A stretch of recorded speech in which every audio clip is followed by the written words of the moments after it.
Nagbabalik ang PTV Balita ngayon. Sa pagbabalik ng sesyon ng Kamara ngayong Lunes, nangako si House Majority Leader at Ilocos Norte Representative Sandro Marcos na bibilisan at paigtingin ng Kamara ang kanilang trabaho sa ilalim ng pamumuno ni House Speaker Faustino Bogie III.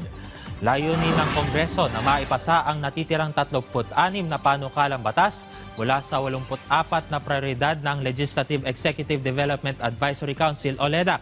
Sa edukasyon naman, tinukoy ni Marcos ang Classroom Building Acceleration Program, mga amyenda sa Universal Access to Quality Education Act at sa Local Government Code kaugnay ng Special Education Fund kasama ang mga panukalang magpapalakas sa suporta sa mga mag-aaral at mga paaralan. Para sa serbisyong panlipunan, nais ding isulong ng Kamara ang mga amyenda sa Pantawid Pamilyang Pilipino Program o 4Ps Act at masustansyang pagkain para sa Batang Pilipino Act upang maprotektahan ang pinakamahihirap na pamilya at mapalakas ang social safety nets ng bansa. Ayon sa House Majority Leader, sisikapin ng Kamara na manatili sa tamang direksyon ang legislative agenda ni Pangulong Ferdinand R. Marcos Jr. Samantala, alamin natin ang ibang balita sa PTV Davao mula kay Jay Lagang.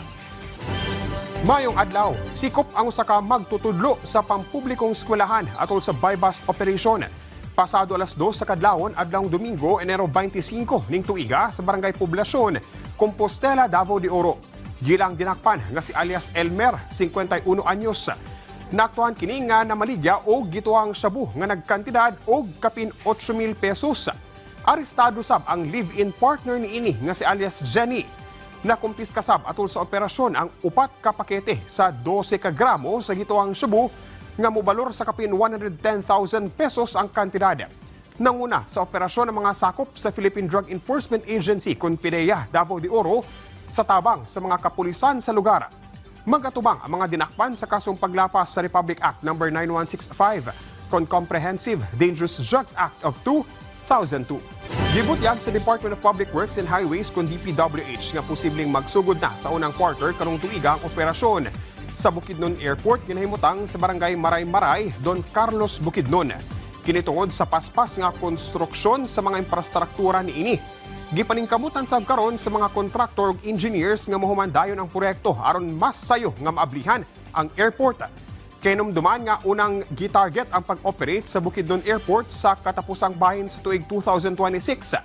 Ang Bukidnon Airport usa sa mga mahinungdanong proyekto ilawom sa gipalapdan nga North-South Economic Corridor sa Brunei, Darussalam, Indonesia, Malaysia, Philippines, East ASEAN Growth Area kun BIMP IAGA.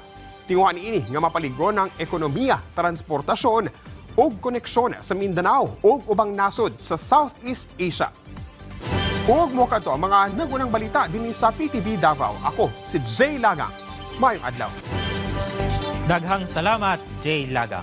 At yan ang mga balita sa oras na ito. Para sa iba pang updates, i-follow at i-like kami sa aming social media sites sa @PTVPH.